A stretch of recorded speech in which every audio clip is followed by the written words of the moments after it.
सोलापुर शहर मध्य के लिए मैंने आज अपक्ष उम्मीदवारी नामांकन दर्ज किया हूँ।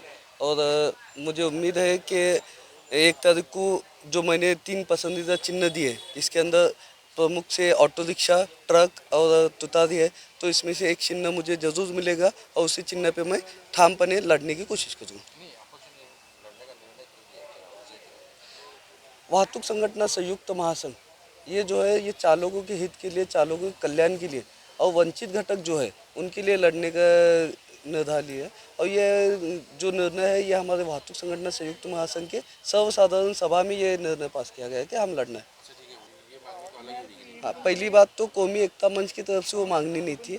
11 इच्छुक उम्मीदवार जो कांग्रेस पक्ष के थे, क्योंकि हर पक्ष में जो भी उम्मीदवारी मांगता है ये उसका अधिकार है कि वो अपने पक्ष से उम्मीदवारी मांगे। तो हमने 11 लोगों ने इच्छुक उम्मीदवारी अर्ज दाखिल किया था। हाँ, वो 11 लोगों की मांगनी थी कि मुस्लिम समुदाय की तरफ से टिकट मिलना चाहिए और कांग्रेस पक्ष ने वैसा नहीं किया। आज हम उसी के नतीजे में आज यहाँ पे फॉर्म भरे। कांग्रेस पक्ष ने चेतन नगर को दे दिया, तो क्या मतलब कांग्रेस पक्ष या तो महाविकास आघाड़ी मुस्लिम समाज पर अन्याय कर रही है क्या? मुस्लिम समाज पे अन्याय के लिए बाबा मिस्त्री का नाम पहले आया था, क्योंकि हमारी जो मांगनी थी वो मांगनी सिर्फ एक थी कि मुस्लिम समाज से एक उम्मीदवार होना चाहिए। 11 में नहीं था, मुस्लिम समाज से एक उम्मीदवार होना चाहिए। और आप रिसेंटली देखे होंगे कि बाबा मिस्त्री का नाम पूरा कंप्लीट हो चुका था, लेकिन बाबा मिस्त्री के नकार देने के बाद चेतन भाऊ को टिकट मिली है।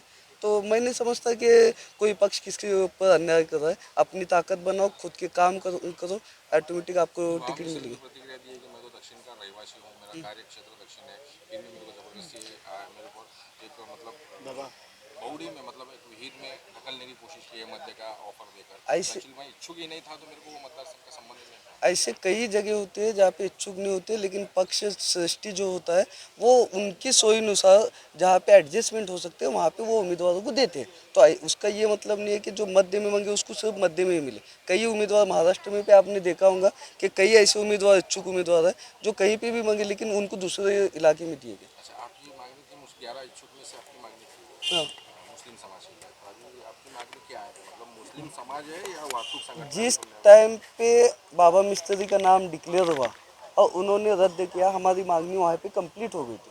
और ये मैंने ताज कंपाउंड की जो मुस्लिम मतदान जन जागृति सभा जो थी उसके अंदर भी मैंने स्टेज पे यही कहा था मेरे भाषण में कि ये जो पक्ष से हमने मांगनी की, तो वो मांगनी करने वाले 11 लोग थे। तो हम चाहते थे कि 70 साल में जब इस मुस्लिम समुदाय जो लाख से ज़्यादा है, तो यहाँ पे एक उम्मीदवार मुस्लिम को होना चाहिए। और दूसरी बात, अगर यहाँ पे वोटर्स की संख्या दलित की होती तो भी हमारी मांगनी होती थी कि दलित भाई को टिकट होना चाहिए। और अगर ये मोची और पद्मशाली समाज की होती तो हमारी मांगनी होती थी कि इनको टिकट हो। प्राधान्य जो होता है पक्ष की तरफ से ये वोटर्स के ऊपर डिपेंड करता है। फिर अभी अभी आपकी मांगनी तो मवाड़ हो गई है अभी।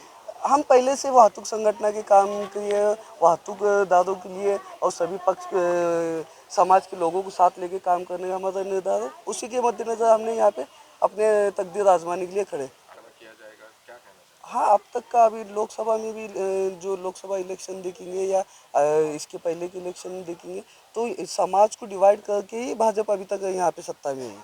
अगर समाज डिवाइड नहीं होगा और सिर्फ विकास की बातों पे इलेक्शन होगा तो मैं नहीं समझता कि महाविकास आघाड़ी को कोई तोड़ है। और महाविकास आघाड़ी के 288 में से ज़्यादा सीटें महाविकास आघाड़ी। अभी मेन कौन से पार्टी को रोकना चाहते हैं आप मध्य में आके? सभी पक्ष का या हमारे महासंघ के सभी पदाधिकारियों की जो मीटिंग हुई वो मीटिंग में एक ही तय किया था कि कम्युनल पक्ष जो भी हो कम्युनल पक्ष, जो बीजेपी हो या कोई भी हो, हम उनको रोक के एक भाईचारा सद्भावना जो होना चाहिए, सेकुलरिज्म जो बढ़ना चाहिए, वो ऐसे पक्ष के साथ हम रहेंगे।